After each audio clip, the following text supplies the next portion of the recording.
You're watching Everfree Radio.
Yo, everybody! It's your boy Dusty, welcoming you back here to the West Coast, San Jose, California. Hope it's wonderful where you are. I know it's getting into late winter, most places, but it's a beautiful day here. Went out riding my bicycle, get some more of this weight off. You know, I got a big match coming up with Jack's Blade, SummerSlam. Gotta get back in shape. But how are you all doing? I have with me tonight a wonderful gentleman who's been in the animation industry for a very long time. Knows a lot about what's going on, so we're going to dig deep into his knowledge to answer your questions and answer my questions, which are right here, because I took up some time here to come up with some good ones. And that is Mr. Chris Savino. Mr. Chris. Hello, hello. Hello. How are you today? I'm doing good. Thanks for having me. How are things down there in L.A.? You know, it's for early February, it's too warm for me. Being from Michigan, I want it to be snowy and cold, and I want snow days. And slush and grud, and you know, it slushes in the day, and then it freezes at night, and it's crunchy in the morning, and then it's slushy in the afternoon, and then it freezes at night, and then that's Michigan, buddy. That's what I want. What area of Michigan do you come from? Just outside of Detroit, in a small suburb called Royal Oak. Ooh, I have cousins in Royal Oak, because I grew up in a little town called Marine City. Yeah. Which is just up there where all the fishing is. Right. Yes, so it was awesome, loving a Michigan boy. We're going to start out real quick, because I got lots of questions here, so we're going to go right straight to it. Now, you go far, you go way back to Spumco, which, if nobody remembers Spumco made a little show called Ren and Stimpy. And if you have not seen Ren and Stimpy, you're really missing out. My favorite of all time, Ren and Stimpy, was Space Madness. And you did some work on Space Madness, did you not? I did. You make it sound like it was so long ago, which it was. That was my first job when I was 19. In Michigan. This was before the internet and before email and all of that stuff. I had been following John Crispolucci's career as of late, you know, with the New Adventures of Mighty Mouse. Right. And then he did a independent film called Ren and Stimpy Big House Blues, which wasn't a series yet. It was just a short. Right. And had made the animation circuit in the festivals. And I saw it in Detroit at the Detroit Institute of Art, and was just in love with it. I thought, oh my gosh, people are actually making fun cartoons again, because at the time we had He-Man and Rubik's Cube and some we'll just call them animated commercials. Yeah, pretty much. So you know, I discovered that John and his friends had gotten Ren and Stimpy picked up by Nickelodeon as a series, and they were producing it out of what the blurb said, out of Spumco Studios on Melrose in Hollywood. And I had to do some research, go like something called a phone book with all those pages in it, and find Spumco, and I wrote them a letter and sent them a drawing. Admittedly, the letter was very butt kissing and trying to make it sound like I knew what I was talking about. Mm-hmm. But within 2 weeks, which was such a surprise to me, John Kay called me on the phone directly, which I was speechless, like literally on the phone, couldn't talk to him because I couldn't believe he was calling me directly. But he was a really nice guy and said, "Hey, send out some more of your sketches and let's take a look at how you draw fast." Ah. So I did this thing called faxing Mm-hmm. on paper. I had to go to some specialty place to have this fax sent out, and I faxed him some drawings. And he called me 2 days later and said, "Hey, you want a job? You have a job." And I was 19. I'd never been out of my house before, really never been out of the state of Michigan before, and I was 100% just yes. Just give me a couple of weeks to get my loose ends tied up. And, I was in my car 2 weeks later. That was April of 1991. Wow. 22nd year here. I owe John everything for giving me a chance. The job didn't last long. It was just that one season of Ren and Stimpy that I was on. Mm-hmm. There are two things, that there are some really, really talented people making that show. And coming from Michigan and not having any schooling, I had no idea what I was doing.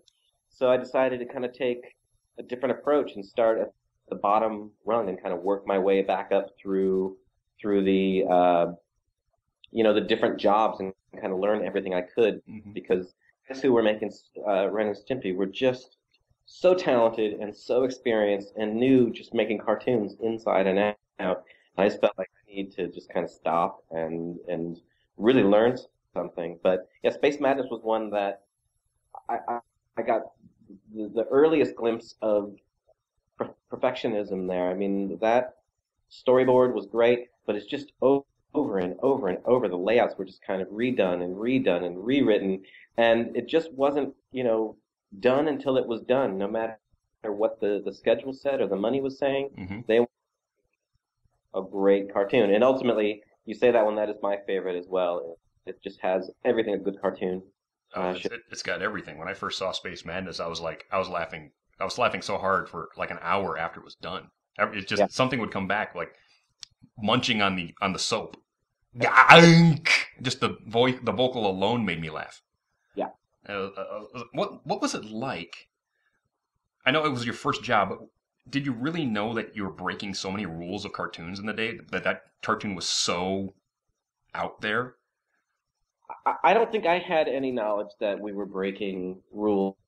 I was more impressed with the fact that what I saw was, a great cartoon in the making. I didn't know what the rules were, so it was a situation where I just kind of felt like, oh, this is the way cartoons are made, I guess. But I was wrong. I learned otherwise going to other studios, and that these guys were unique, and they were forging something that has had a long-lasting effect on the industry, and I think it still has an effect on the industry. Working for them was great, like I said, but so talented. They just, you kind of look at your own stuff. Like, I was the only cartoonist within 20-mile radius of my home back in Michigan, but I come out here and I'm working with the top guys in the industry, and you feel like you're 1 inch tall. Mm-hmm. So it's both an amazing experience and also an experience that just made me question what my abilities were and what my knowledge was of cartoons at that time. And, again, I think that if I didn't feel as insecure as I did there, I would not have strived to become better. I would have just kind of rolled with it. So I kind of am thankful that I was so insecure with them that it just kind of forced me to learn as much and absorb as much as I could the small time that I was there. Yeah. Moving on, you went over to Powerpuff Girls, Dexter's Laboratory, Foster's Home. So when did you pick up at Cartoon Network? Did you just go straight from Swamco to Cartoon Network, or was there some time between? There were a few jobs in between Ren and Stimpy and getting to Cartoon Network. A couple years too. Those may not be on my IMDb page, but I worked on Cool World for a little bit as an in-betweener. Mm-hmm. That's Ralph Bakshi's movie. Absolutely. With Brad and Gabriel Byrne. Then I worked in a commercial house called now I'm gonna forget the name of it. Shoot, that was in Hollywood, and I worked there for like a year. And I knew I wanted to get back into TV animation. I felt like I'd learned enough about the goings on of a cartoon that I wanted to get back into TV. And Nickelodeon, of all places, was just kind of starting up their own production company out here in LA, and they were located on Ventura Boulevard. And I was taking the bus at the time. I didn't even own a car, and I just happened to see a guy wearing a Nickelodeon jacket, and for like days taking the bus, I would try and get up the nerve and ask him like, "Hey, where do you work at Nickelodeon?" And one day I finally just asked him before he got off the bus. I said, "Hey, I'm a cartoonist. I want to, do you work at Nickelodeon?" And he said, "Oh yeah, we're right here. We just started. We're hiring." And I went in and interviewed for a show called Rocko's Modern Life. Yes. And, with Joe Murray, and it was just, I think it was perfect timing. They were just crewing up for the first season, and they needed some storyboard assistance, which was just kind of clean up the rough storyboards at the time, but quickly got noticed by Joe Murray as someone who could draw similar to his style. So I kind of shifted over into design, and I was the head character designer for that show for the first 3 seasons. And which was an amazing experience as well, because there, as you know, there's a lot of great people and shows came from. Oh, yeah. We got SpongeBob SquarePants. We've got Phineas and Ferb. Yeah.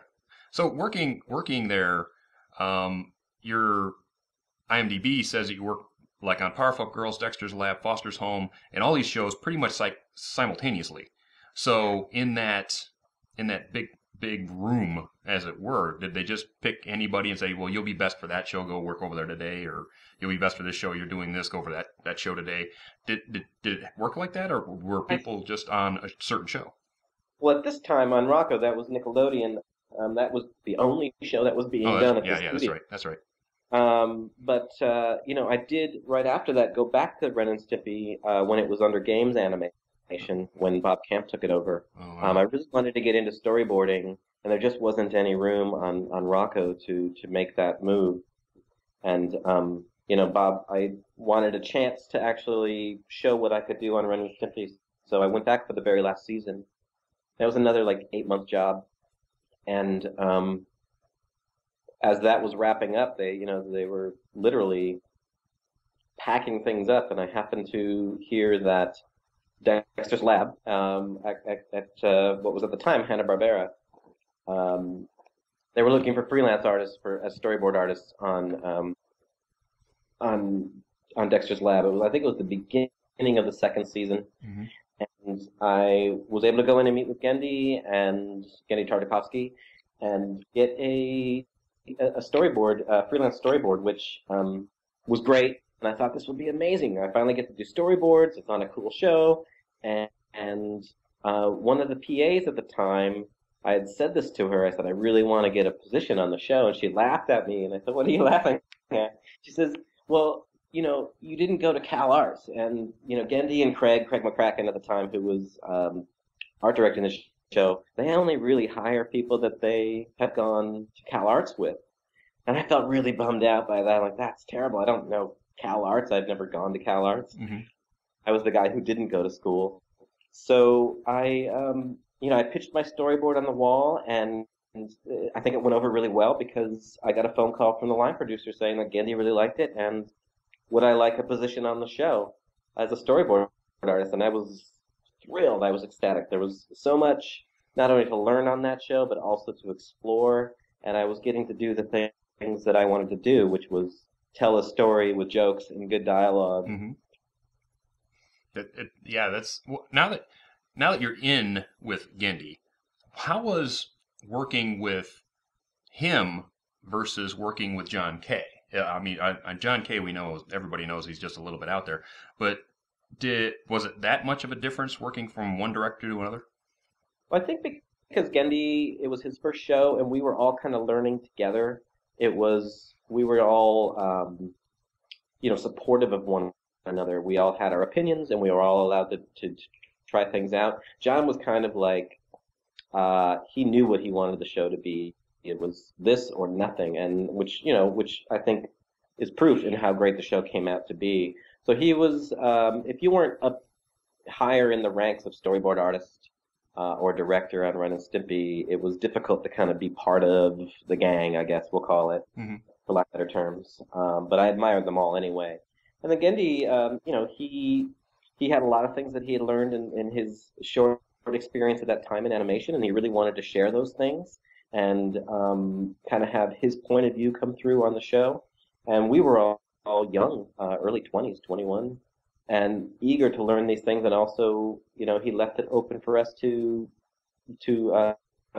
try out things of our own and kind of create our own styles of making cartoons.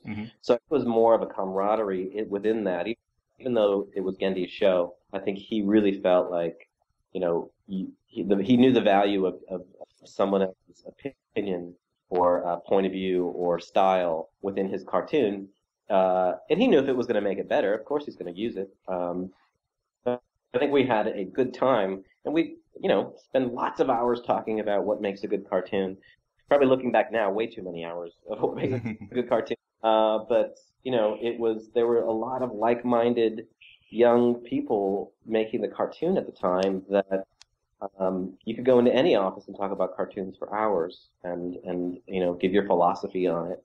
And working in TV animation, it gives you an opportunity to try things, and you get a really fast kind of turnaround on it. 6 months, 7 months later, you see a final cartoon, and you go, well, that didn't work at all. That was a really bad decision we made. We got to try it, and we learned our lesson fairly quickly of what worked and what didn't work.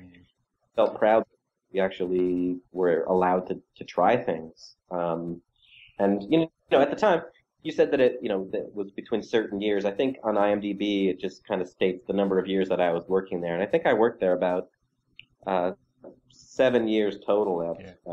Speaking of great cartoons, one of the cartoons you did a couple of episodes for is Samurai Jack, which is, again, one of my favorite shows. Right.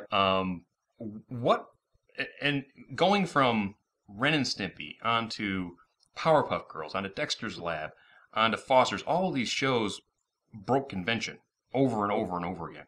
What was it like to go from show to show where everything's on the edge, everything is new, everything is a new try? Was it exciting, stressful?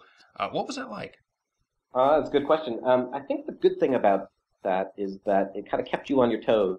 It's very easy to fall into a comfortable place with your style of drawing or your style of storyboarding or your style of directing on cartoons, especially if you're working on many cartoony shows in a row. So Samurai Jack kind of put all of that aside. It doesn't mean that you can't use some of your cartoony tropes, as it were, in a show like that, but it made you think differently. It made you think in a pace that you normally do not think of in an 11-minute cartoony cartoon.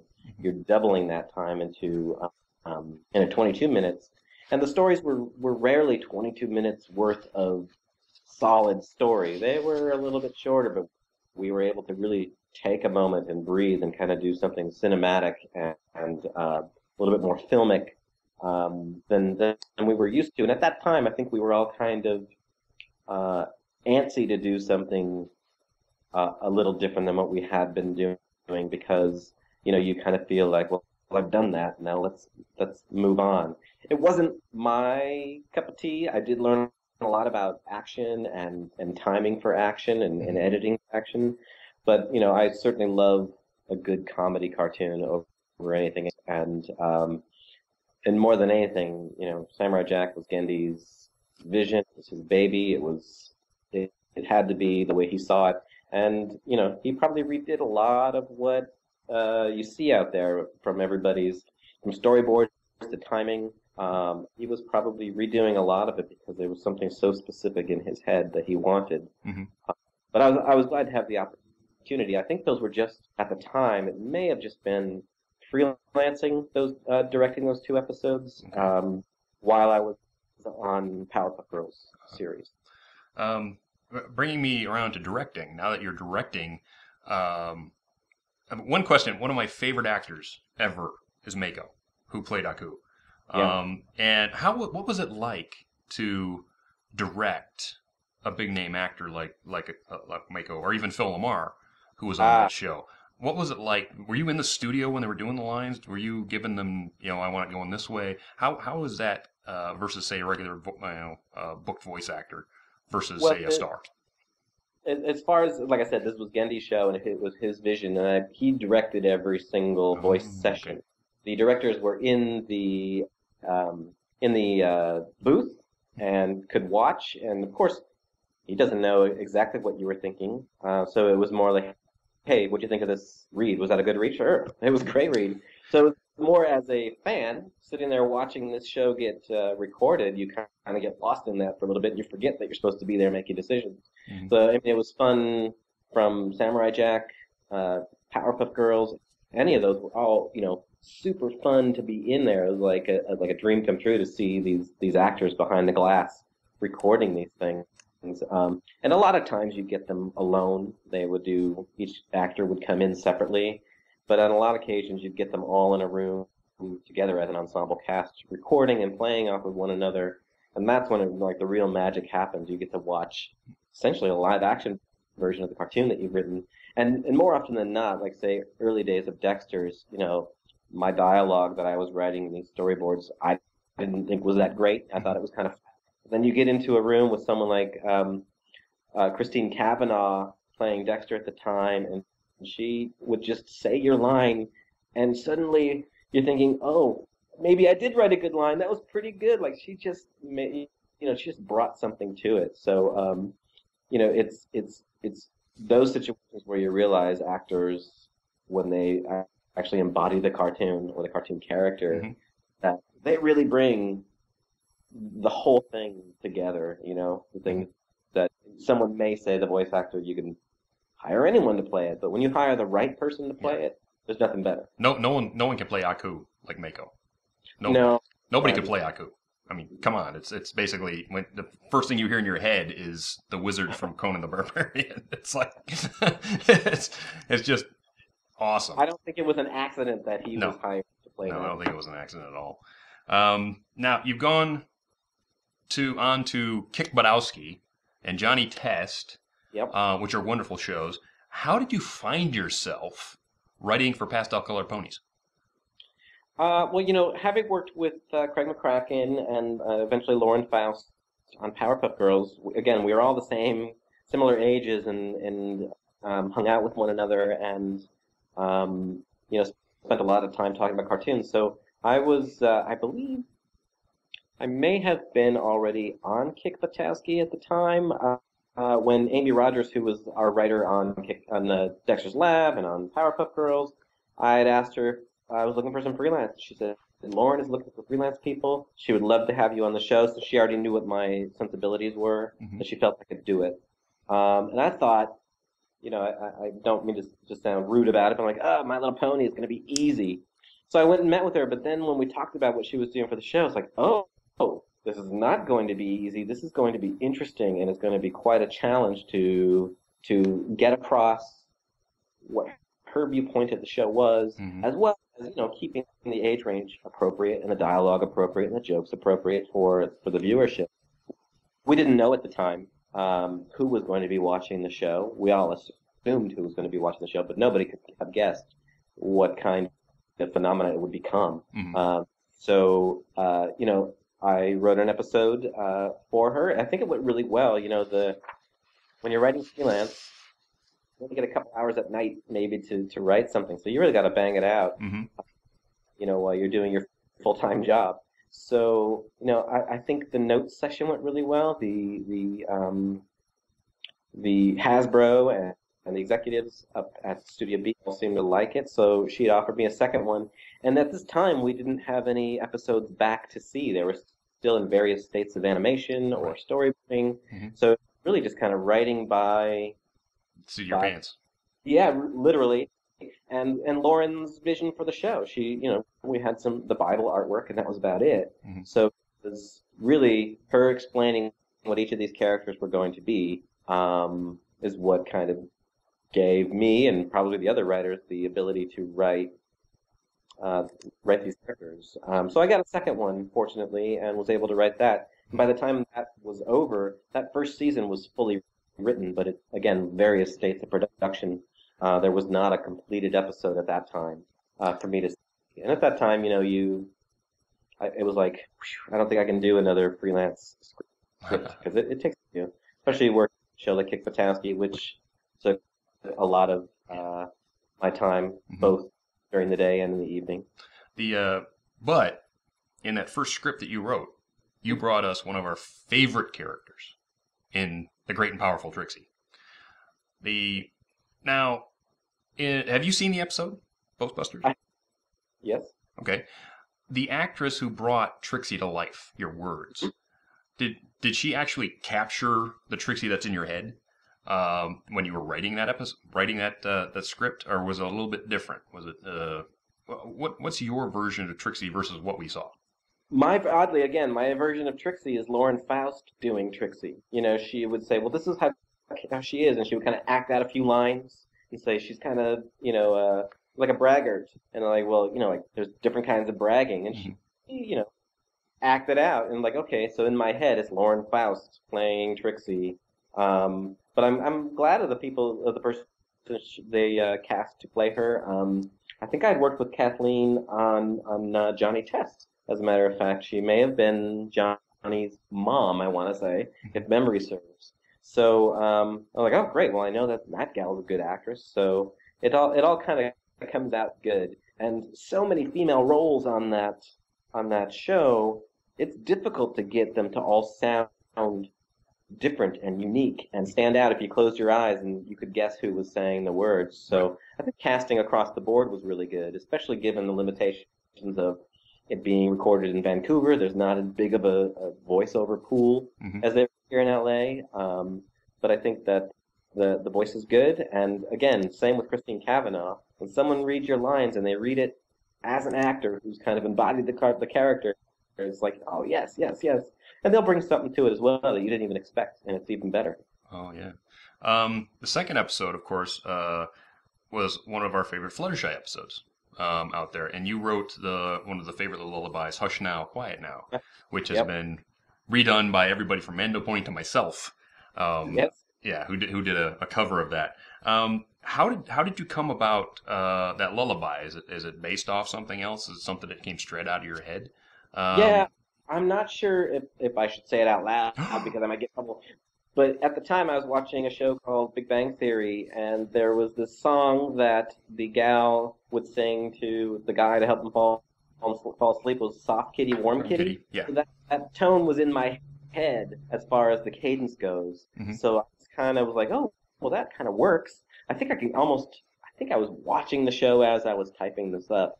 And as I'd mentioned to a couple people before, the song was a little bit longer. I think Lauren had cut it down.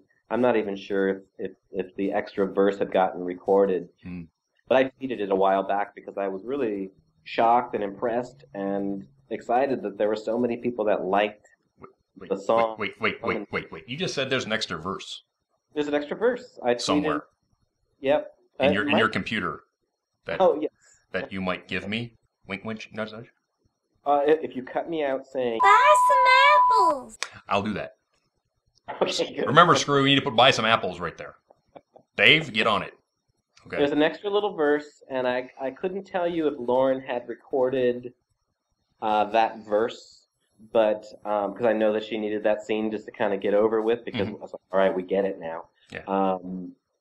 But I do believe the verse is in the final script, and I don't know if she recorded it again. It was recorded in Vancouver, so it might exist somewhere. Maybe if you know somebody at the studio, they can find it for you. Okay, so last question from me, and then we'll go into commercial. How much, as much as you've worked in the trenches, layout, writing, storyboard, you've done a lot more directing lately in your career. What is it like to direct a cartoon show? I mean, what's the overall scope of being a director on a cartoon show? How does it all flow? I think, as far as director goes, at least for me, you have to be able to turn on a dime. I tried to explain this to someone before. Like, there are many different steps of making a cartoon. There's writing, and then there's storyboarding, and then there's design, and then there's editing and animatic, and then it's in animation, and then the animation comes back, and you're editing the color, and then you're doing the sound effects and the music, and you're mixing that. So there's all these different stages. So if you were mixing, say, for example, episode 1 of Kick Buttowski, we were probably writing episode 20. So in various states in between that, of 20 episodes, there's various things going on. So if a writer comes up and says, hey, we need help on that episode where Kick does this, it's like you've got to know immediately, oh, right, and turn it on, and that's what you're thinking about. And then 2 seconds later, someone can say, hey, do you have time to approve this design for this episode? That's probably episode 10, and look at it and know exactly what episode they're talking about, and almost as if you've memorized it to be able to answer their question, because there's really no time to go, what episode is this one? So I think there's a bit of craziness that has to happen in your head. So you're constantly switching gears throughout the day, which I kind of like. I like that kind of busyness. So I think, but one of the key elements I think to directing is that a TV cartoon is that you're not an auteur, and it is a group effort. You can't work as a team member because to make a cartoon, then it's not going to be a good cartoon. People are not going to want to work with you ever again, and the cartoon's going to come out only as good as you are. Right. And you are, I feel it's the other way around. You're only as good as your crew. Yes, I can design characters, but I can't design them as good as this person I've hired, and I'm trusting that person to design the best of his or her ability. And I can storyboard, but I can't storyboard as good as that person, and I'm trusting him or her to do their storyboarding to the best of their ability. Granted, all this filtered through the director to kind of make the final decisions on and approvals on. But Gandhi, the most brilliant man in the world surrounds himself with people smarter than he is. Yes, and that's you'll learn that if you want to be an auteur, make independent films and animate it yourself. But that doesn't mean you're a bad person. It just means you've got a vision that you want to execute yourself. But we're being paid by a company that is putting up a lot of money, and they have a product they want to make, and they're trusting us to make the product. And as a director, I need to trust all the people working. I never say for me or under me. I always say with, because it is a collective that makes a cartoon, not one person. Well, from talking with you, I'd love to work with you at some point, because you sound like an awesome person. So we're going to go to commercial right now. Brand new commercial, people. Brand new commercial.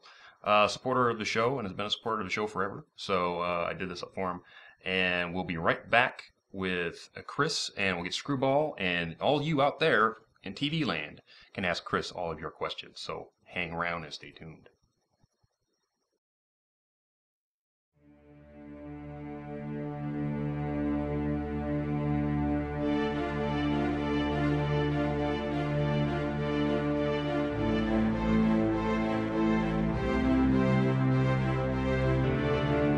From a skilled hand, chaos becomes harmony. Design becomes art. Dreams become reality.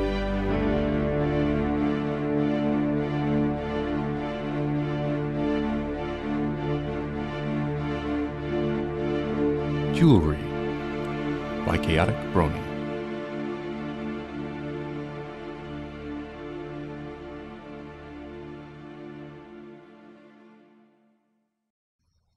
And that is Chaotic Brony's jewelry over on Etsy or on DeviantArt.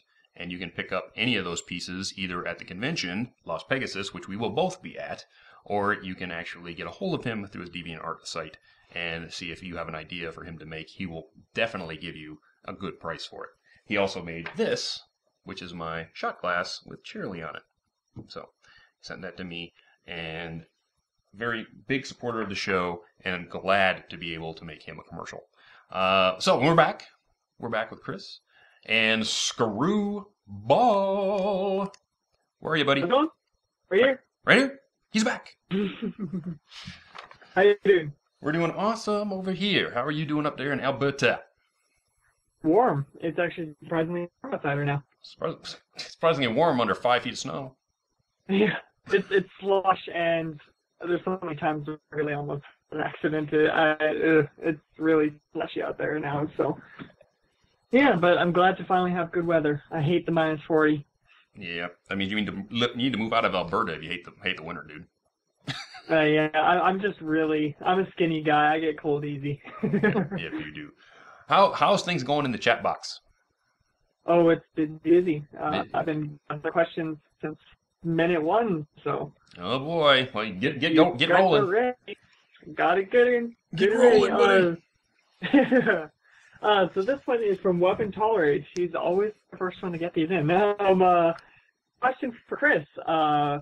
You have directed many well-known titles like Johnny Test and Samurai Jack. Do you have any tips on how to properly direct TV series? Oh, how to properly direct? Yeah. Yeah. I feel like properly directing is never feel as though you know everything. Always treat it as if you're learning as you go. You can be confident with what you're doing, but if you stop learning, then your directing will become stale. You've got to constantly always look for new ways of doing things. It's not to say that the tried and true doesn't work, but always try and outdo yourself and always try to surprise yourself. And ultimately with TV, I've come down to my motto is never be satisfied, just be out of time. There you go. Mm-hmm. Next. This one's kind of the same thing, but different job. But this one's a Riashi question for Chris. Any tips for those looking for internships in animation, especially with regarding to storyboarding? Oh, sure. Nickelodeon where I work now, has a great internship program. I think the best way to go about it is do storyboards on your own and submit them. I think back when I was looking for work back in the 90s, when there was no internet, it was much more difficult to get your work out there. But with the internet, there are so many avenues for people to see your work. And I guarantee you that there are development executives and producers who are scouring Facebook, Twitter, blogs, Tumblr, etc., looking for artists. So post your work, do as much work as you can, and don't stop posting work. Always continue changing what you've got up there so that the producers know that you're someone who can continually work rather than, for example, you do a 4-minute storyboard piece and post it online. I don't know if you took 3 years to board that or 3 days to board that.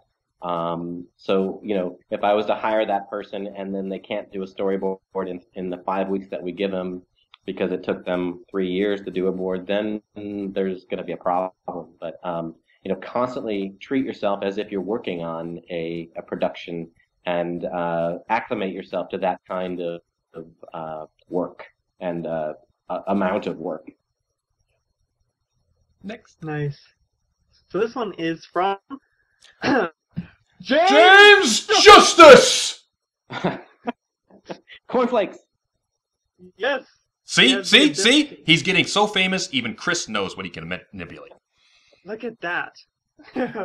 This is for Dusty. Question: do you have the ability to control bran flakes? I want to make bran muffins for Derpy, but I'm too afraid to experience with my powers. I might. Actually, you know what?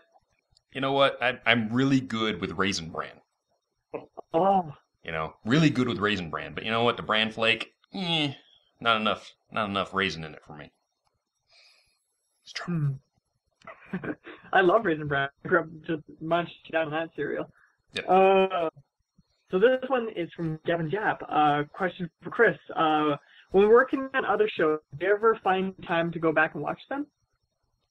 Oh, that's a good question. I just answered this question recently on a panel, and oddly enough, I've never watched my own cartoons, not even the show or the ones that I've directed or written or storyboarded on television. Yes, I've seen them in various states of production because I have to see them, but after it's delivered and turned into the networks, I don't watch it, maybe out of some sort of superstition, but more because when I watch a cartoon that I didn't work on, it feels like a cartoon. And when I watch a cartoon that I did work on, all I see are the mistakes. And all I do is pick it apart in my head, so I can't enjoy it, even if it is good and funny.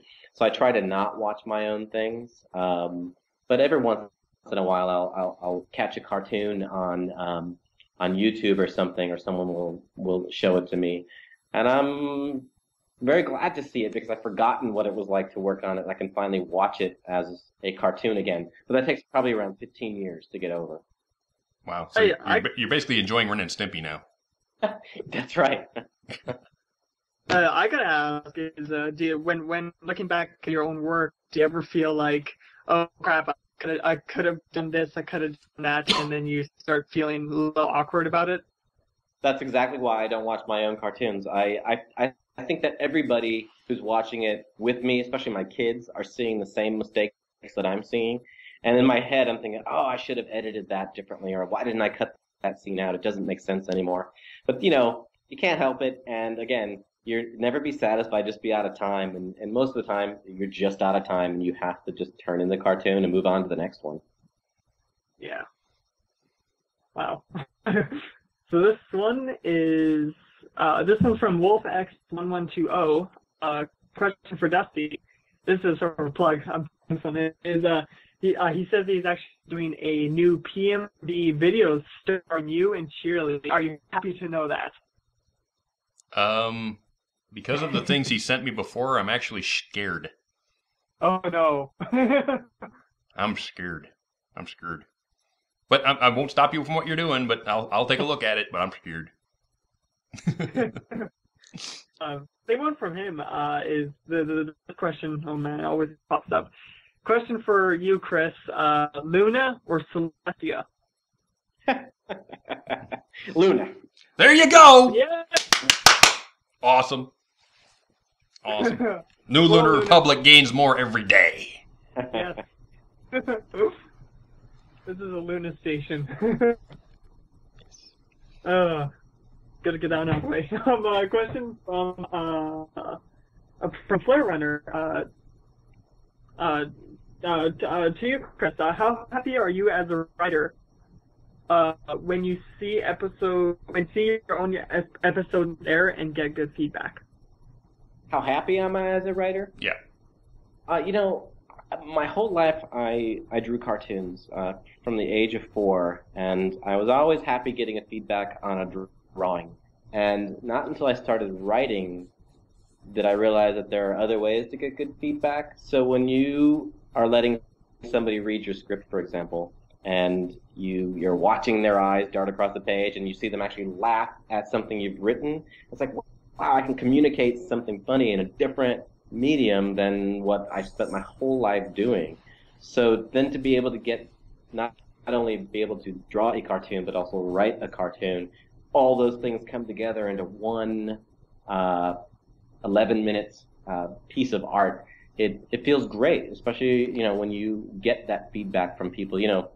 Like I said, I don't watch them on TV, but millions of people are watching the show, and I don't get to see their reaction. But when I do get to see a reaction, or get an email, or get a letter in the mail saying, I really like this episode and here's why, it feels great. You write these things to make yourself laugh or to make yourself entertained, but then you realize you've done that for someone else.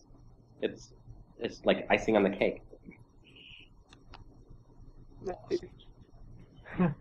So this one is from LockDog X86X. Question, Dusty, is your new intro a takeoff of Archer or Cowboy Bebop? Cowboy Bebop. I'm a Cowboy Bebop guy. I haven't watched a lot of Archer. I think I watched one episode of Archer. But I was a huge Cowboy Bebop fan. And when Carl, Galaxy Art, came to us and said he wanted to help with the show, and he's an animator, and I went to you and I went to Screwball and Cowboy Dave. I said, what should we do? And we just all knocked our heads together and said, hey, why don't we do a Cowboy Bebop thing?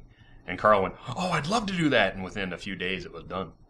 It was like, I couldn't believe how fast he got it done. But it was like, it's just, I love that show. And we just kept throwing ideas at Carl and said, what if it did this? What if it did this? What if it did this? And he just came up with a wonderful, wonderful intro. And I thank him for it every day. It's really well acted. I love it, love it. So this one is from Stay Loving, My Friends. There's actually been an episode of Dexter's Lab that's actually been popping up on the internet again, called Dexter's Rude Removal. Yeah. He was wondering, Chris, if you've actually seen it. I have. I saw it way back when they banned it.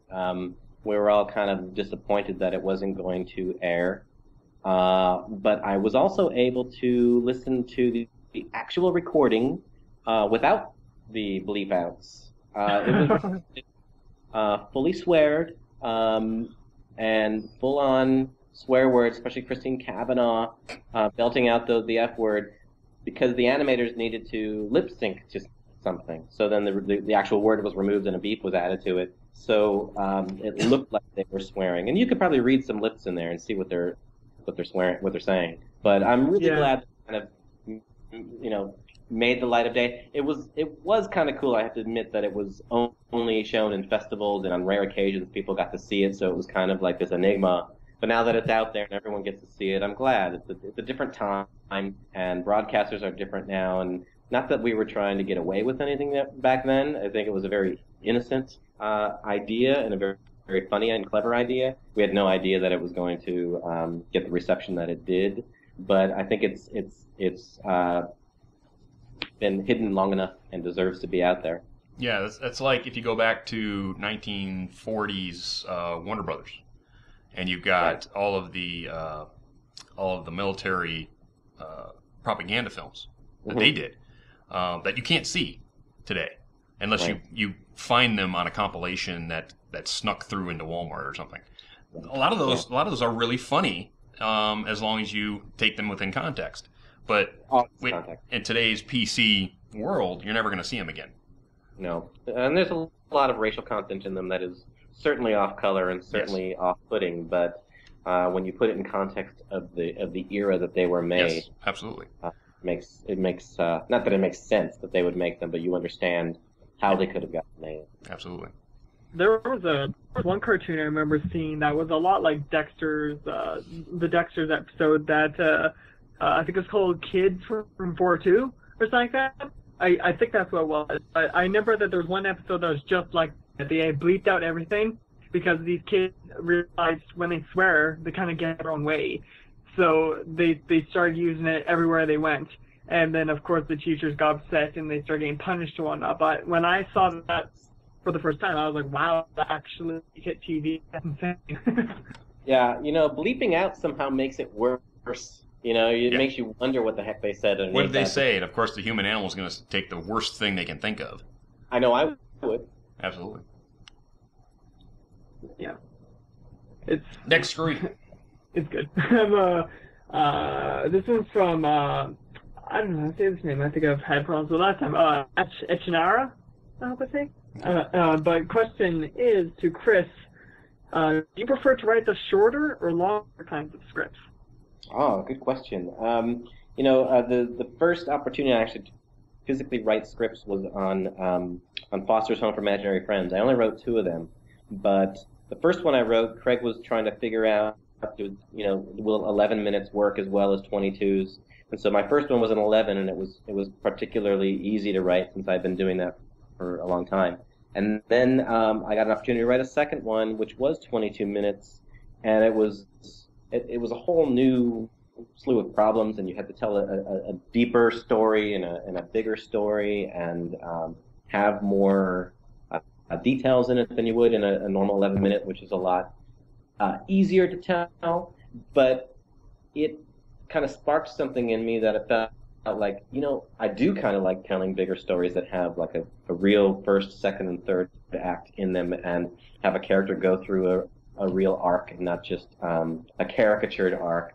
So it really kind of opened me up to telling longer stories, so much so that I started thinking about feature films, which is something I'd never considered before that, and writing ideas of my own. And it's hard. I'll tell you, it's quite a challenge, but it's like if you're making pizzas all day, the last thing you want to do is go home and make another pizza. So I'm making 11-minute cartoons all day. It actually is refreshing to go home and work on something that's 88 minutes or 90 minutes as opposed. But in an interesting way, my experience has kind of lent itself to that I break up a 90-minute cartoon or a 90-minute idea into 8 or 9 11-minute cartoons, so I can work in those chunks of time more freely because I'm so used to working in that amount of time, and it helps me to write, I think, long form. Not easier, certainly isn't easy, because boy, writing isn't easy. It helps me to get a handle on something so large as a 90-page feature script. Thinking about it as like 9 11-minute cartoons, which is something that I do frequently. Cool. Next, Screwy. So this one is from Fender's Kitchen. For Chris, it's more of a comment. She just they hope you had a great time at FC 2013. Dinner on Friday was really awesome. Who is this from? Fennicus. I hope I. Fennicus right? Kitsune. He was the events. He was the events lead at FC. Yeah. That was really nice. It was interesting to have gone from the floor where everybody's in their fursuits to actual dinner where people are sitting at a table without their fursuits on and being their human version of themselves, not what do you call it, a fursona. Yeah. It was great. I wish that I had gotten around the table to talk to everybody, but it was a very pleasant dinner, and I was very thankful to have been offered that, not only just to be brought out there, but then be treated to this wonderful dinner at a very nice restaurant. Awesome. So this one is from Sergeant CM for Chris.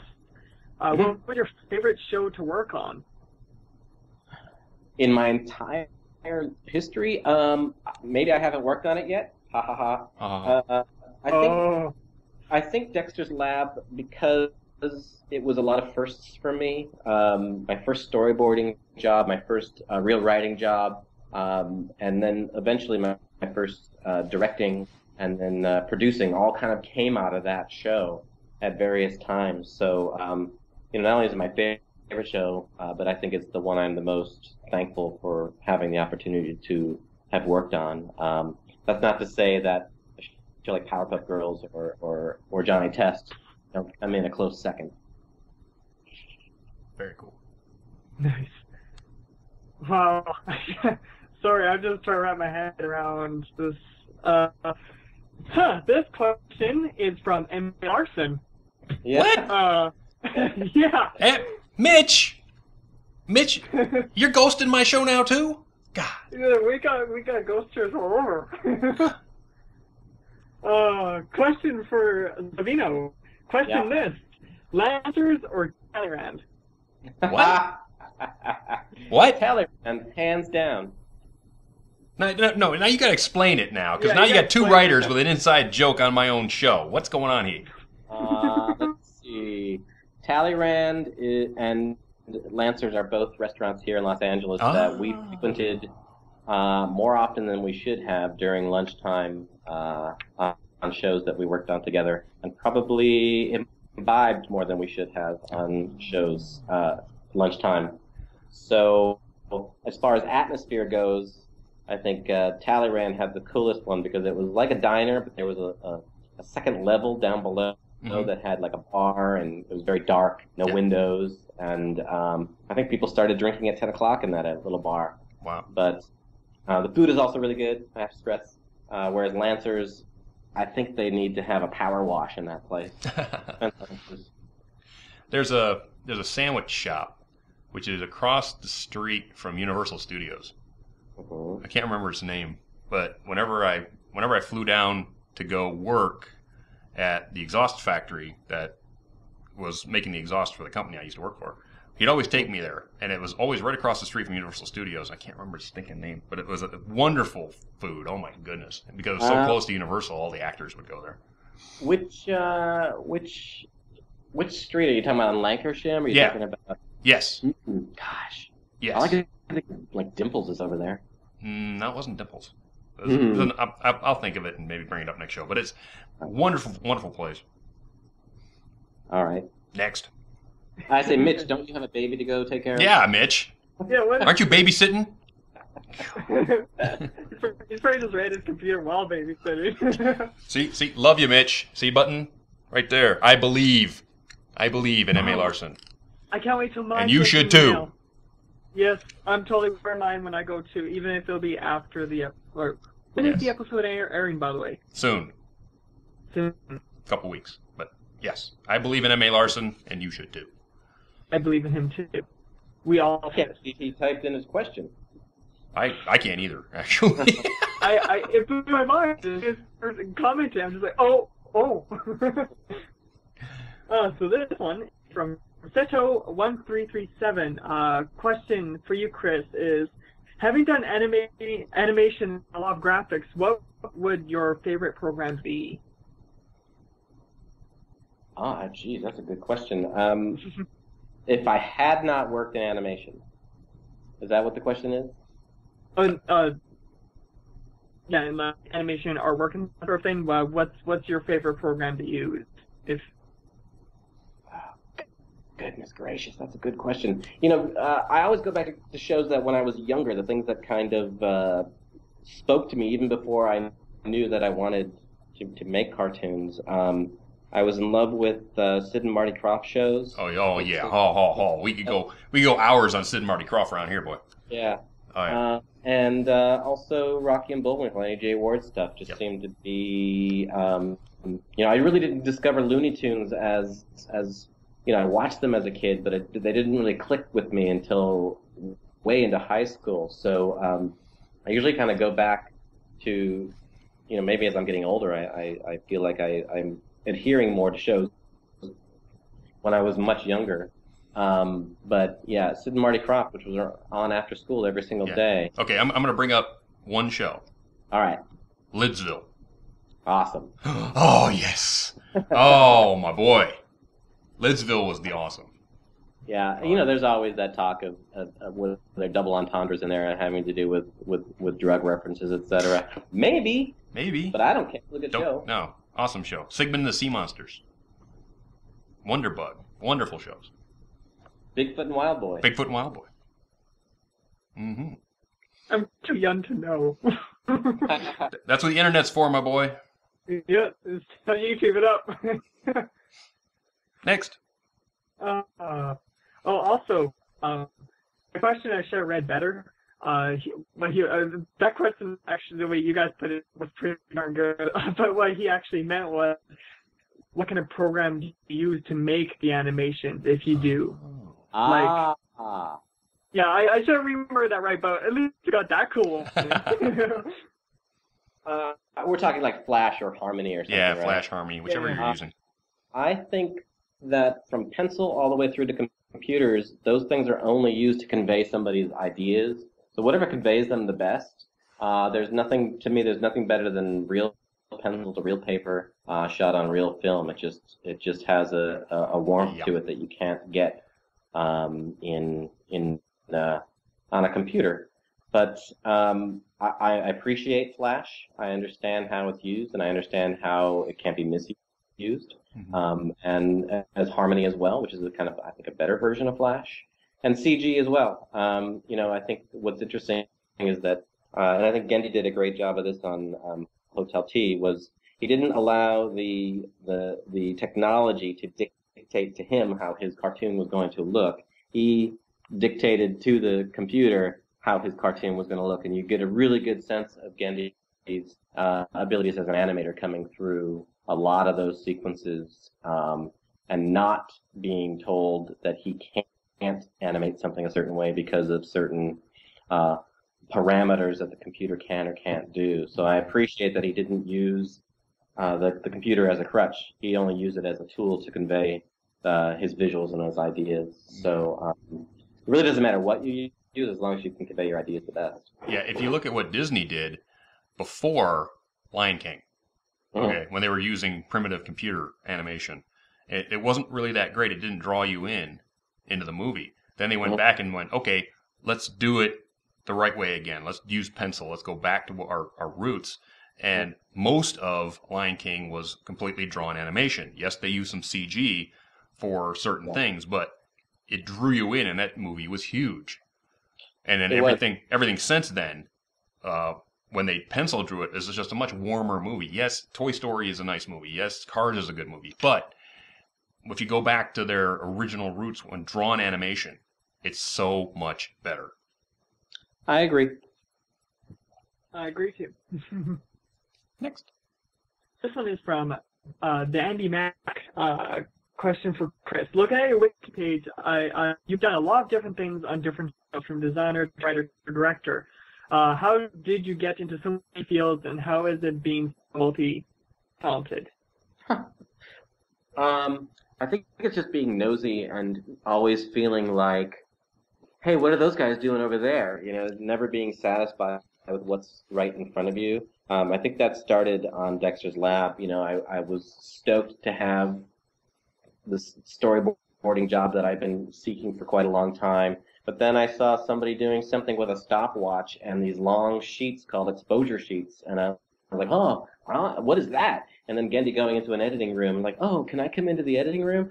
I was just curious about the whole process and absorbed as much as I can. And what I realized is that each thing informs the next.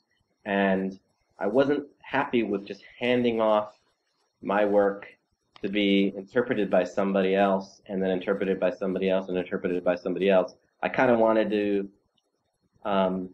see my work all the way through. It might sound selfish, but it was more because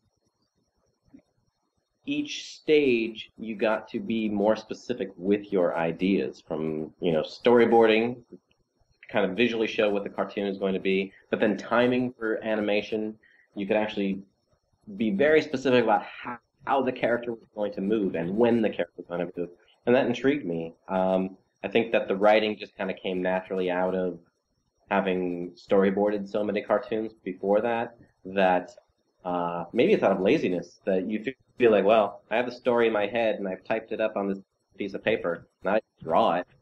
Oh, that's great. So it just kind of came out of that, out of just the process. Oddly, I've written a lot of cartoons. I don't consider myself a writer. Like, something that I'd never thought of doing my entire life. It's just a convenient way of conveying ideas and dialogue and humor, that it just so happens that this particular time in TV animation, a lot of shows are script driven, and you know, when you're freelancing or whatever and you don't have much time, it's much easier to write a script than to do 4,000 drawings, I think. I love writing. I love writing scripts. Like having being able to convey a cartoon in words the best that I can. But I would never seek it out as a full-time job, because there are so many people who are much better at it. Evan Larson, maybe, if he's still listening, might agree that he is.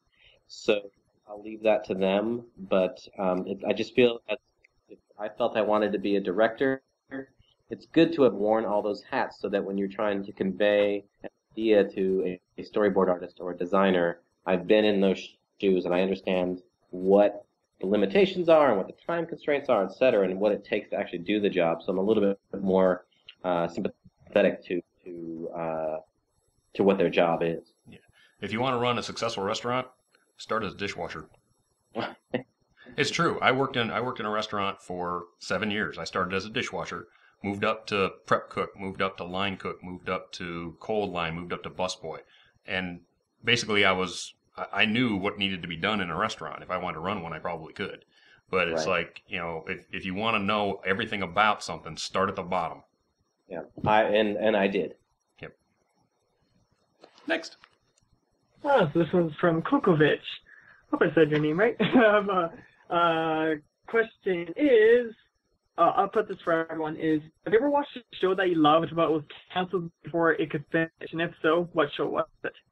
You broke up on that question. I missed it. If you ever had a favorite show and it canceled before it could finish? Let me think. Yeah, there was a couple. I liked the show Police Squad way back when. That was early Zucker Brothers. And then more recently, The Tick, the live action. I loved it, and I can't believe it wasn't picked up for more. And gosh, I think that's it. Most of them kind of after a couple seasons, you've had enough.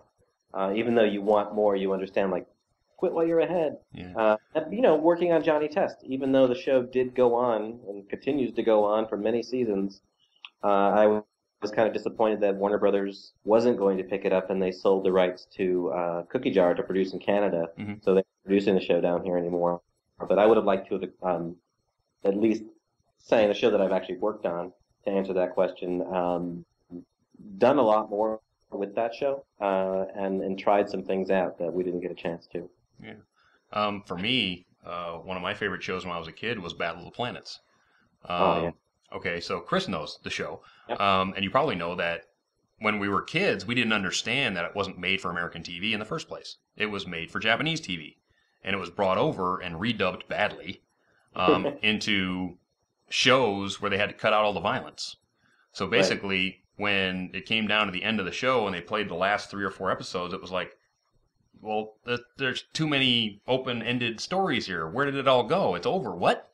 And then you find out later on that no, this was like some 300-episode thing from Japan way back in the 70s. And it's like, oh, God, now I can watch the whole thing. It's like, wow, it was violent. Whoa! But now you can watch it all, right? So it's all out there. And, now, yeah, get out. Yeah, Science Ninja Team Gatchaman is its real name. So, but yeah, I go back to watch the Battle of the Planets, which I thought was great as a kid, and I go watch the cut versions from UST and go, why did I even watch this? It's horrid. The writing stinks, and it's like they were just trying to write something out of an episode they had to cut up. So it was like, but you watch the original Japanese animation from the early 70s, late 60s, and it's like really, really good. Yeah, the one show that actually ended for me was Invasion. I don't know if anyone's ever heard of it, but when it was many years ago, but when right as soon as Bible study was finished for me, it was right on after Bible study. So I'm like, oh, let's get home. I gotta watch Invasion. And it only lasted one season. It just cut off because apparently people weren't watching it. So I was really, really upset because I thought it was the greatest show. Yep. It was a bummer. It happens.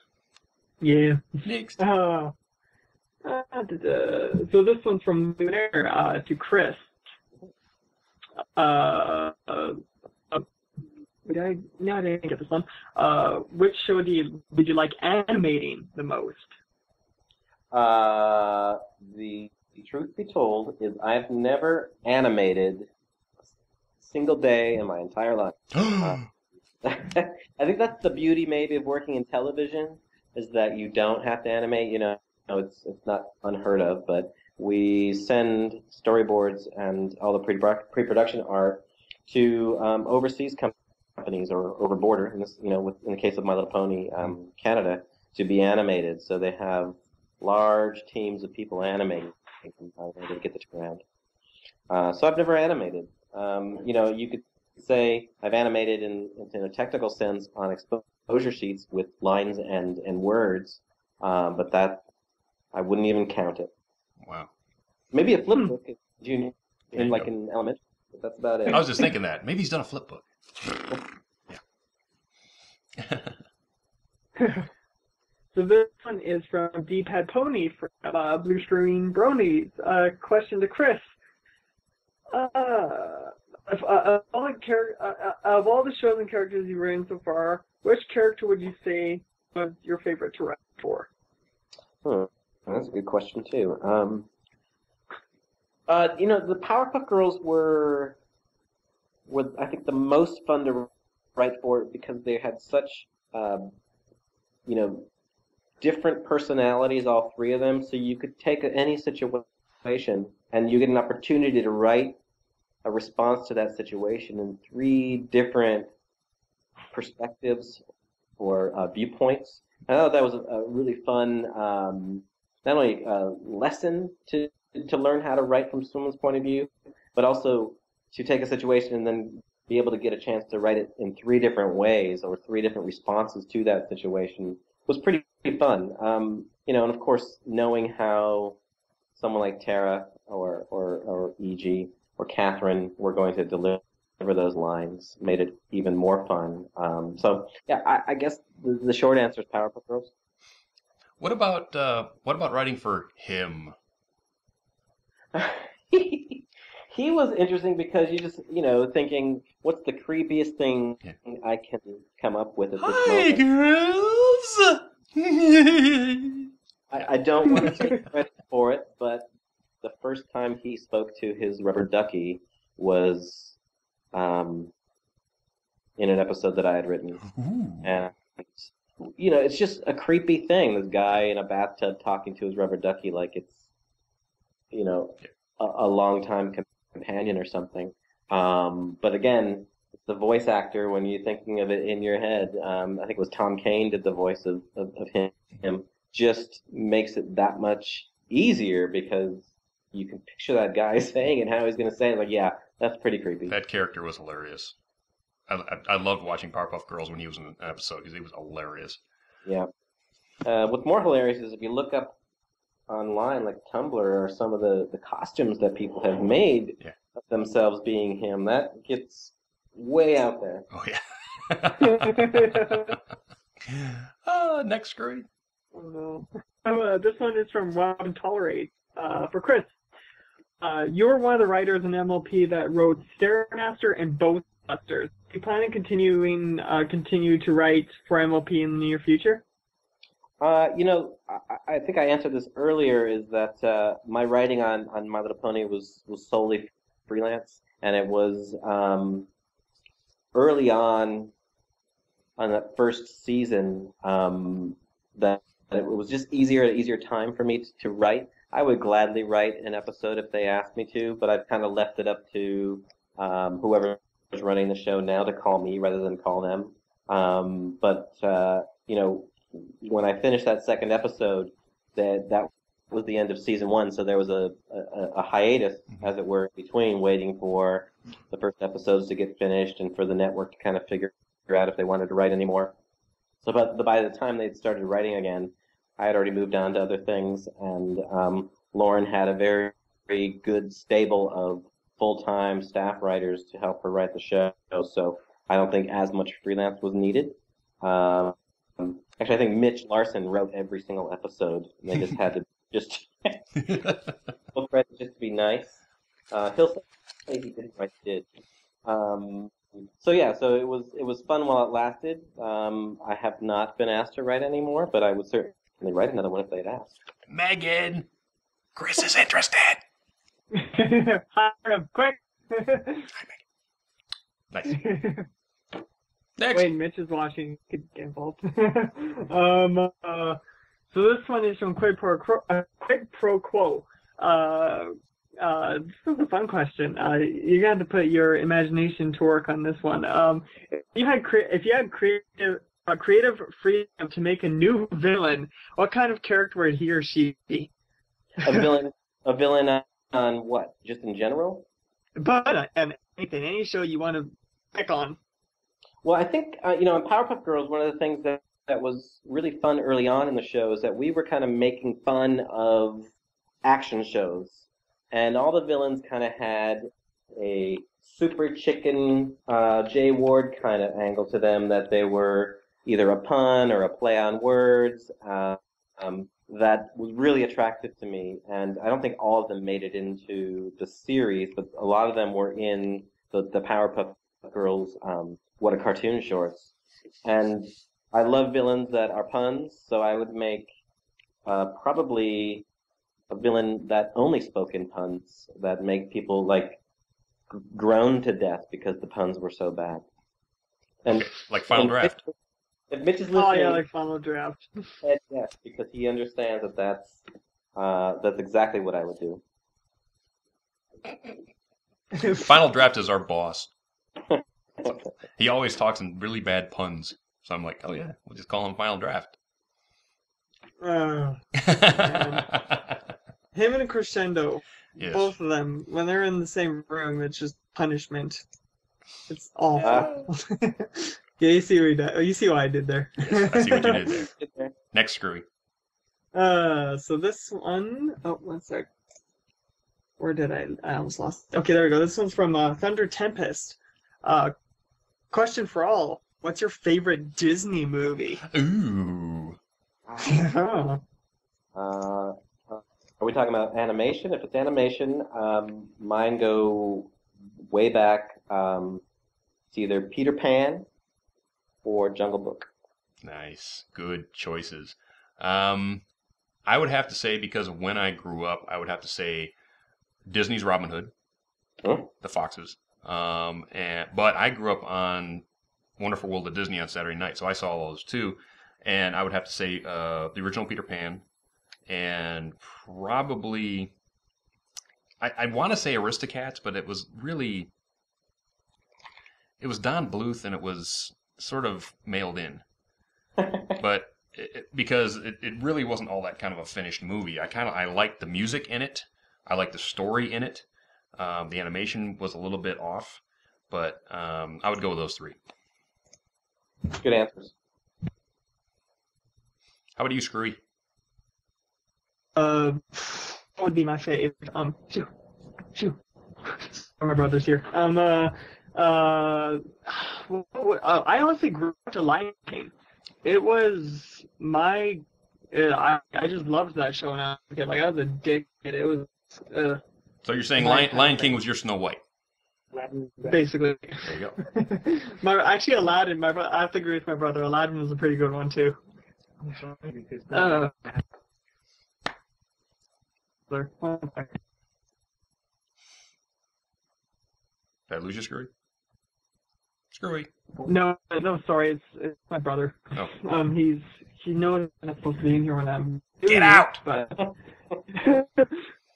first time I ever. Here, Robert, go away. Sorry, Chris. But yeah, I know it's never happened before. Back to it. Yeah, I lost. Forget. I'm just gonna move on to the next question. Question from Gavin Jab. Question is, let's see if I can. One sec. Everyone went mute. Is everyone still there? No, we're here. Oh, Okay. yeah. Sorry. Dang it. Okay, this one out for you, Chris. Outside of Disney, were there any favorite TV shows out there that you enjoyed as a kid?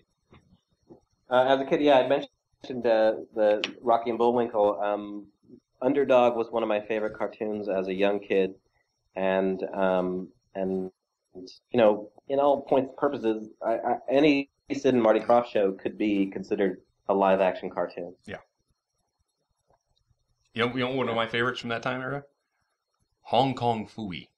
Well, that's a good one. Have you seen the trailer that was made? Yes. Like a test trailer? It's a Yes. live-action animation one? Yes. With Eddie Murphy? Yeah. Were you saddened by it? I was, actually. I was quite saddened by it. Anything that Eddie Murphy's done over the last 10 years has made me sad.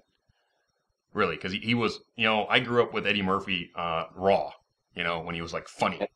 And Right. 48 Hours and another 48 Hours and the original Beverly Hills Cop.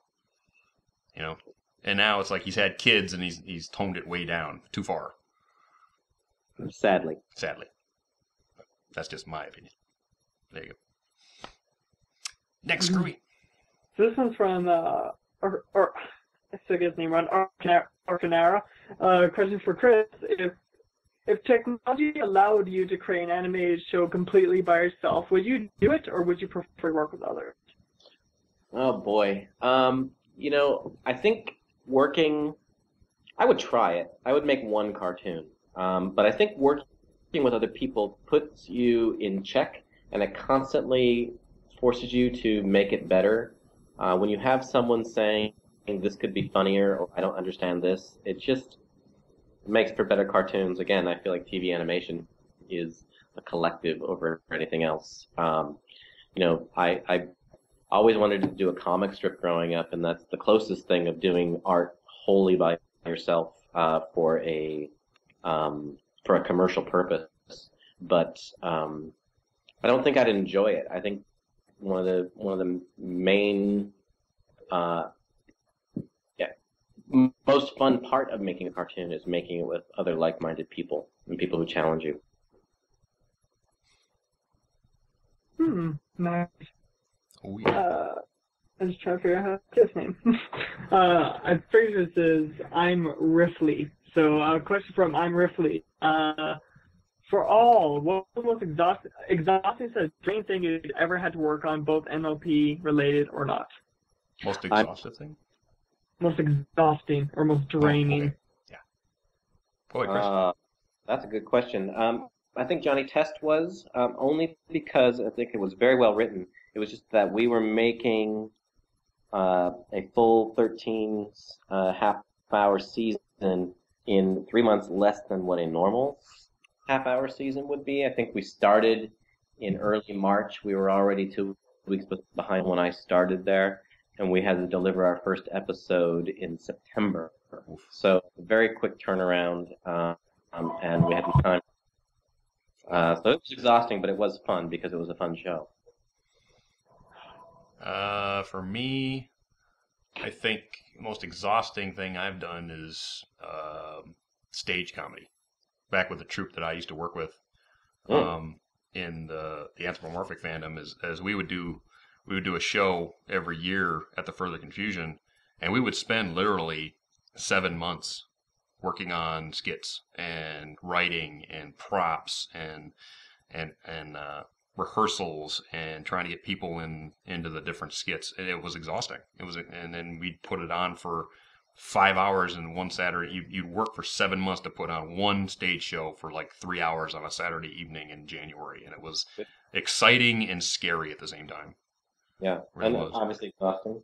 Yeah, it was all costume, yeah. But it was like you'd take the theme of the theme that year, and you'd basically write a bunch of. I mean, the 1 year we did it, we actually made a samurai movie. You know, with video filming, costumes, props. Took everything out to a Japanese gardens for some of the filming, and we filmed 3 different weekends, and then had to cut it all together and then do original music and then Foley and all this stuff. And it took us 4 months to do that movie, just for a 10-minute bit. And then we were doing the rest of the show too, so we had to put together the rest of the show on top of doing that little movie. It was exhausting, but it was rewarding at the same time, because when you showed that movie to the audience and they just erupted in laughs for the things that you wrote, and then erupted in applause at the end of it. It was the best feeling I think I ever had in my life. Yeah, and that exhaust goes away. Yeah. And like you said, the reward comes in. And they don't know if you did it in 10 minutes or 10 years. No. So No. that's a good thing. So this one's also from I'm Riffley. Question for Chris.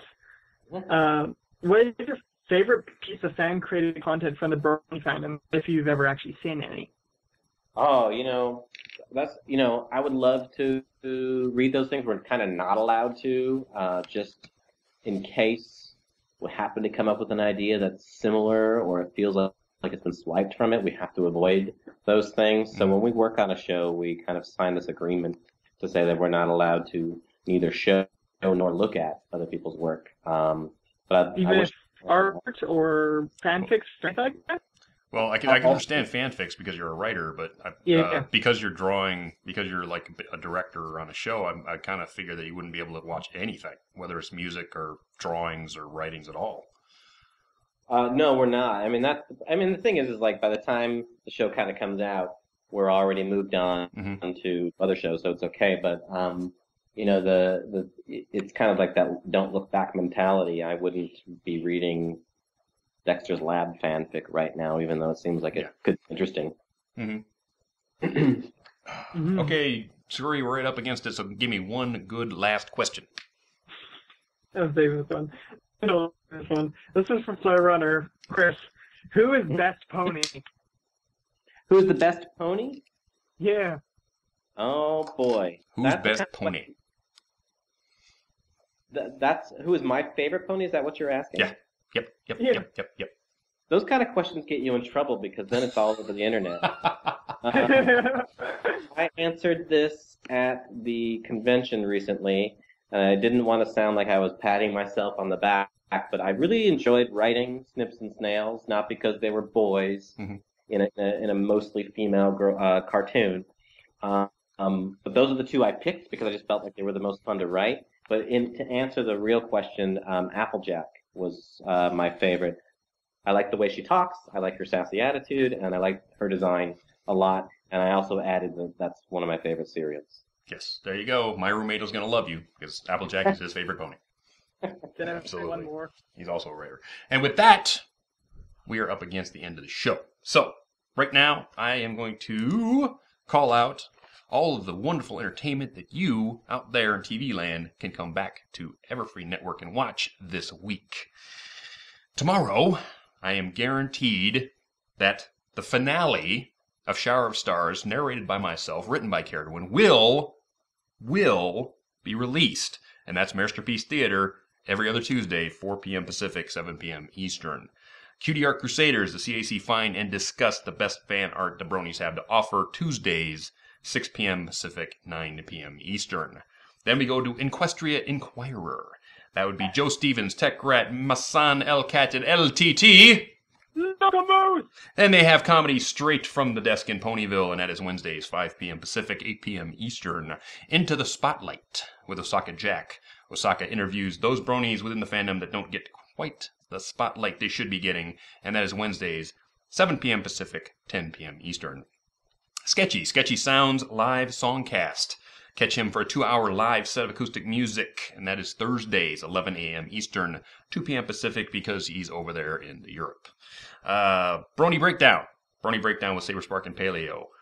Thursdays, 9 p.m. Eastern to 6 p.m. Pacific, where they will go over all the awesome stuff, and I think they might be on hiatus. Am I wrong, Screwy? Saber? Yeah. Is he still on hiatus? I've been busy recently. I don't okay, well, he might be on hiatus. I'm pretty sure. Come back and find out. Might not be. Yeah, okay. We'll find out. We'll find out. Lunar Republic Takeover, the all-request music show put on by Nightmare Moon herself. Fridays, 7 p.m. Eastern, 4 p.m. Pacific on the radio side of Everfree Network. And then, Saturday Night Songs with Michelle Kriebers. The Krieber family will come and entertain you on Saturday nights when Michelle eats all her peas. And that is Saturday, 4 p.m. Eastern, 7 p.m. Pacific. One Tricks Mixology, the trance, electro, and house music show, Saturdays, 8 p.m. Eastern, 5 p.m. Pacific, with DJ One Trick. Then Pegasistas Live, which is a show kind of like this one, put together by the Pegasistas, so you get the Brony fandom from a female point of view. And that is Sundays, 10 p.m. Eastern, 7 p.m. Pacific.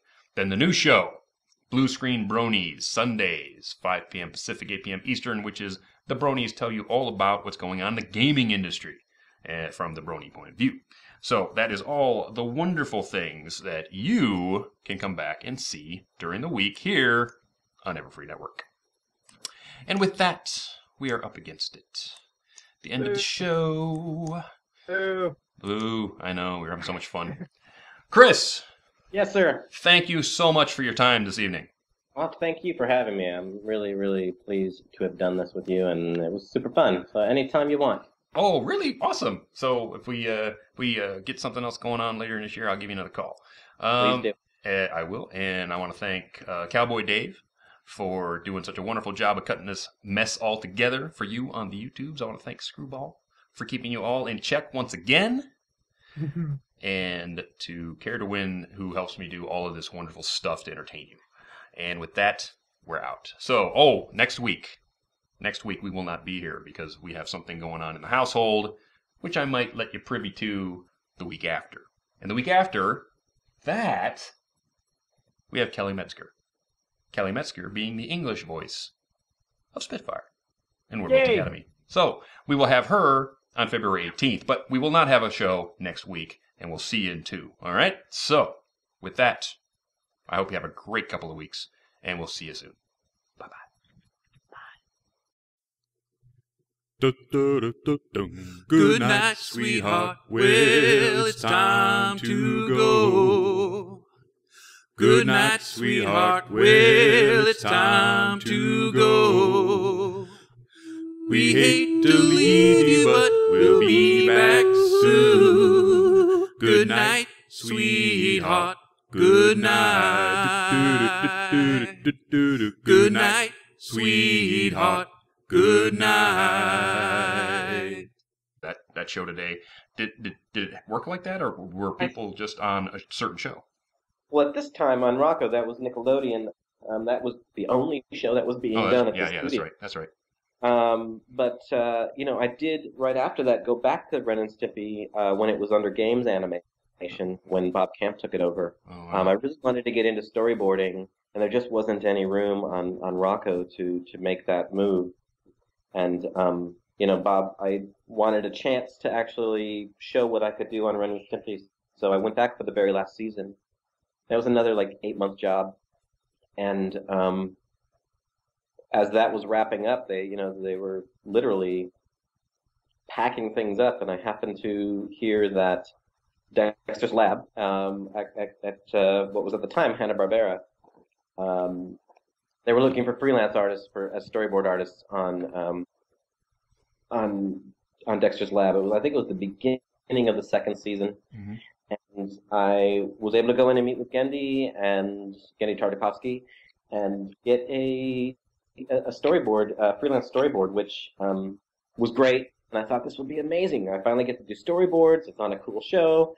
And one of the PAs at the time, I had said this to her. I said, I really want to get a position on the show. And she laughed at me. And I said, what are you laughing at? She says, well, you didn't go to Cal Arts. And, Gendy and Craig McCracken at the time, who was art directing the show, they only really hire people that they have gone to Cal Arts with.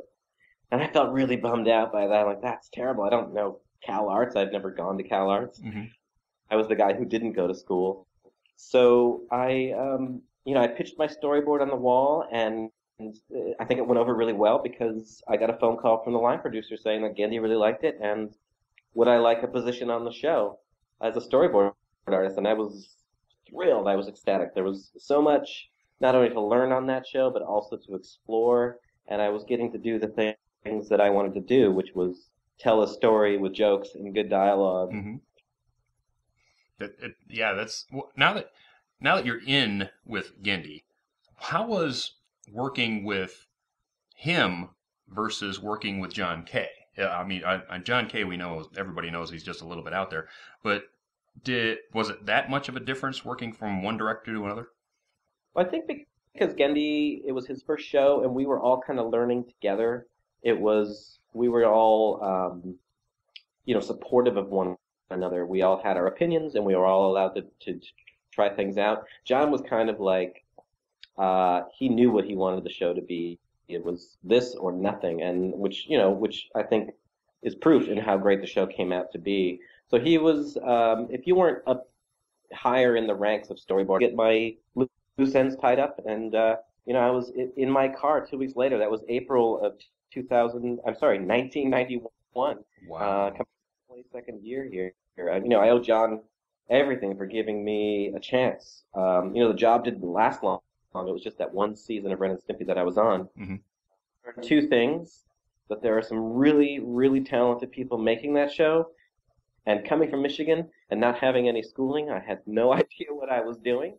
So I decided to kind of take a different approach and start at the bottom rung and kind of work my way back up through the the different jobs and kind of learn everything I could, mm-hmm. because guys who were making Ren and Stimpy were just so talented and so experienced and knew just making cartoons inside and out.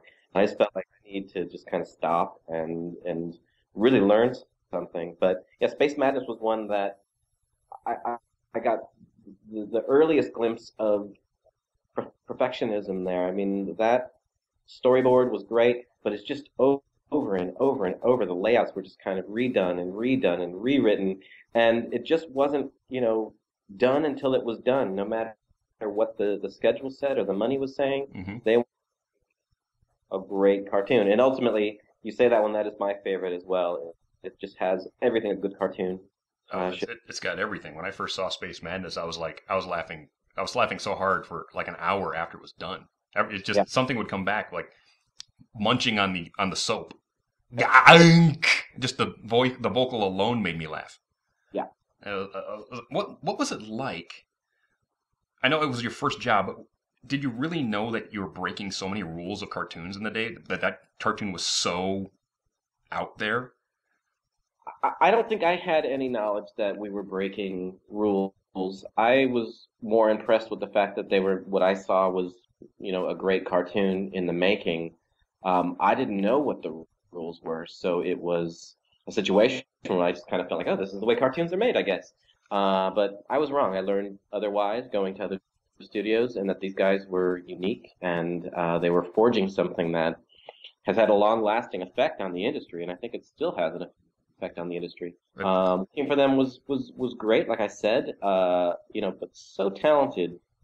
They just, you kind of look at your own stuff. Like, I was the only cartoonist within 20-mile radius of my home back in Michigan, but I come out here and I'm working with the top guys in the industry. You feel like you're 1 inch tall. Mm-hmm. So it's both an amazing experience and also an experience that just made me question what my abilities were and what my knowledge was of cartoons at that time. And Royal Oak, because I grew up in a little town called Marine City. Yeah. Which is just up there where all the fishing is. Right. Yes. So it was awesome. Loving a Michigan boy. We're gonna start out real quick because I got lots of questions here, so we're gonna go right straight to it.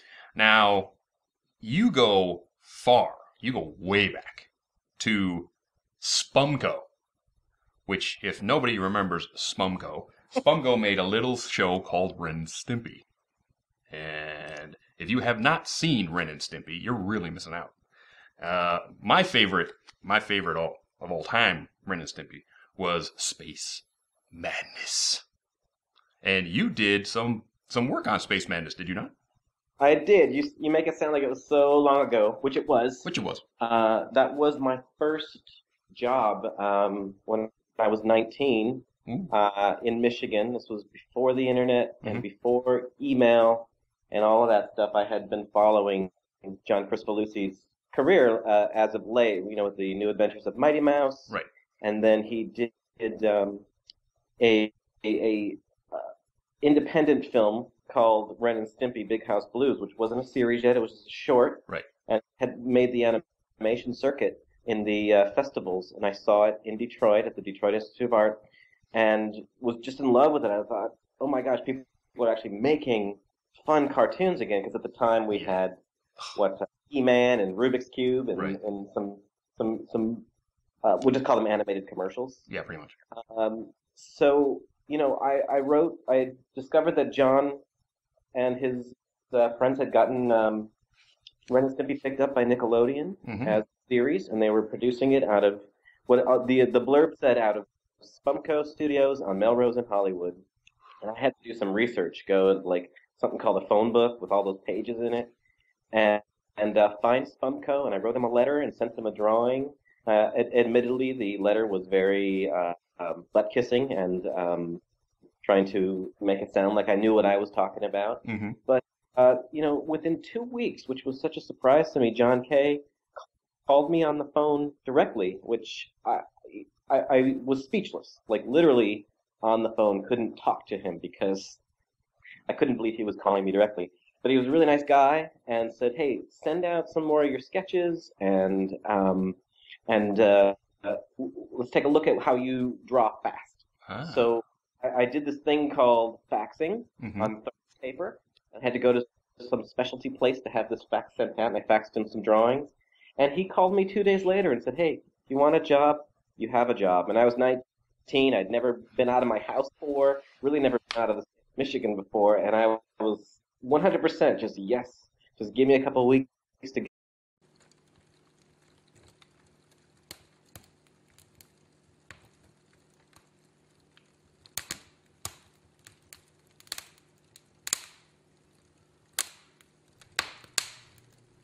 You're watching Everfree Radio.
Yo, everybody!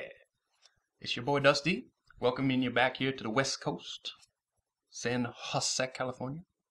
Hope it's wonderful where you are. I know it's getting into late winter, most places, but it's a beautiful day here.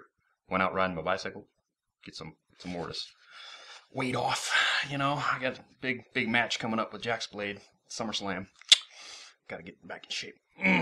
But how are you all doing? I have with me tonight a wonderful gentleman who's been in the animation industry for a very long time.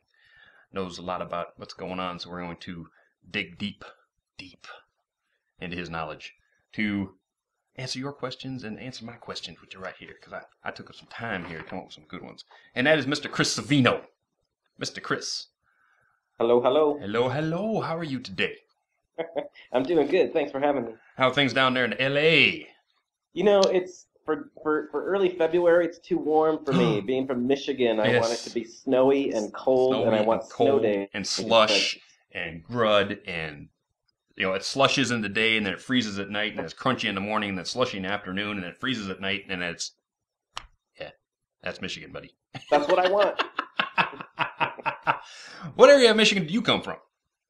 Just outside of Detroit, in a small suburb called Royal Oak. Ooh, I have cousins. You know, again, I think that if I didn't feel as insecure as I did there, I would not have strived to become better. I would have just kind of rolled with it. So I kind of am thankful that I was so insecure with them that it just kind of forced me to learn as much and absorb as much as I could the small time that I was there. Yeah. Moving on, you went over to Powerpuff Girls, Dexter's Laboratory, Foster's Home. So when did you pick up at Cartoon Network? Did you just go straight from Swamco to Cartoon Network, or was there some time between? There were a few jobs in between Ren and Stimpy and getting to Cartoon Network. A couple years too. Those may not be on my IMDb page, but I worked on Cool World for a little bit as an in-betweener. Mm-hmm. That's Ralph Bakshi's movie with Brad and Gabriel Byrne. Then I worked in a commercial house called, now I'm going to forget the name of it, shoot. That was in Hollywood, and I worked there for like a year, and I knew I wanted to get back into TV animation. I felt like I'd learned enough about the goings-on of a cartoon that I wanted to get back into TV, and Nickelodeon, of all places, was just kind of starting up their own production company out here in LA, and they were located on Ventura Boulevard. And I was taking the bus at the time. I didn't even own a car, and I just happened to see a guy wearing a Nickelodeon jacket, and for like days taking the bus, I would try and get up the nerve and ask him, like, hey, where do you work at Nickelodeon? And one day I finally just asked him before he got off the bus. I said, hey, you know, I'm a cartoonist. I want to, you know, do you work at Nickelodeon? And he said, oh yeah, we're right here. We just started. We're hiring. And I went in and interviewed for a show called Rocko's Modern Life. Yes. And, with Joe Murray, and you know, it was just, I think it was perfect timing. They were just crewing up for the first season, and They needed some storyboard assistance, which was just kind of clean up the rough storyboards at the time, but quickly got noticed by Joe Murray as someone who could draw similar to his style. So I kind of shifted over into design, and I was the head character designer for that show for the first 3 seasons, and which was an amazing experience as well, because there, as you know, there's a lot of great people and shows came from. Oh, yeah. We got SpongeBob SquarePants. We've got Phineas and Ferb. Yeah. So working there, your IMDb says that you work like on Powerpuff Girls, Dexter's Lab, Foster's Home, and all these shows pretty much like simultaneously. So in that big room, as it were, did they just pick anybody and say, well, you'll be best for that show, go work over there today, or you'll be best for this show, you're doing this, go over there?